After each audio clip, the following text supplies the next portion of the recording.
আজকে প্রায় কিছু না হলেও প্রায় 1000 লোক, মেয়েরা, ছেলেরা সবাই মিলে এখানে পায়ে হেঁটে আজকে পদব্রজে আমরা সবাই আজকে মমতা বন্দ্যোপাধ্যায়ের নেতৃত্বে আজকে বাংলার মানুষের প্রত্যেকের আজকে মানুষের যে স্বপ্ন, সেই স্বপ্ন পূরণ করার উদ্দেশ্য নিয়ে আমরা একযোগে এই লড়াইয়ে নেমেছি।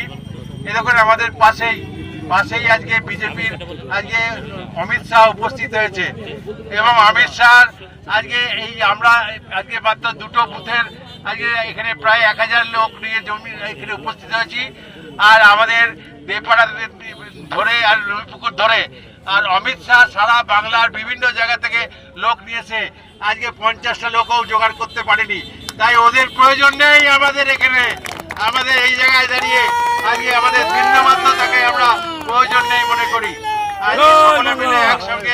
আমরা সবাই মিলে একসঙ্গে এই লড়াই করব।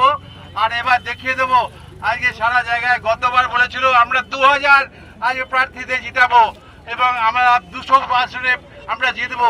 এবং এবার বলছি, এবার বলো গতবার 200 আসন বলে আজকে 10টা আসনের বেশি আজকে 70টা আসনে আজকে তোমরা জিততে পারোনি। এবার বলছি তোমরা কিন্তু আজকে তোমাদের জানিয়ে রাখছি, এবারে 2026-এ তোমাদের 10টা আসনে তোমরা জিততে পারবে না। দরকার হলে আরো একেবারে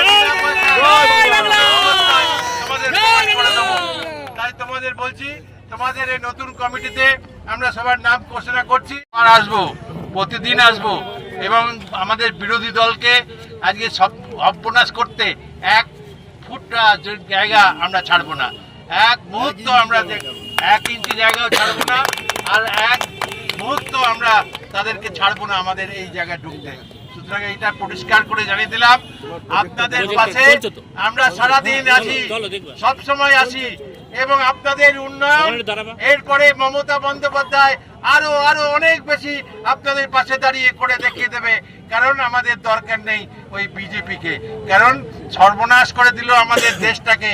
সবাই বলছে যে মমতা লাও দেশ বাঁচাও, সবাই বলছে মমতা বন্দ্যোপাধ্যায়কে দাও, আর আমরা তাই ছেড়ে দেব? আমরা বিজেপিকে ছেড়ে দেব না। আমরা সবাইকে বলছি বিজেপি তারাও দেশ বাঁচাও, বিজেপি তারাও দেশ বাঁচাও। ধন্যবাদ সকলকে।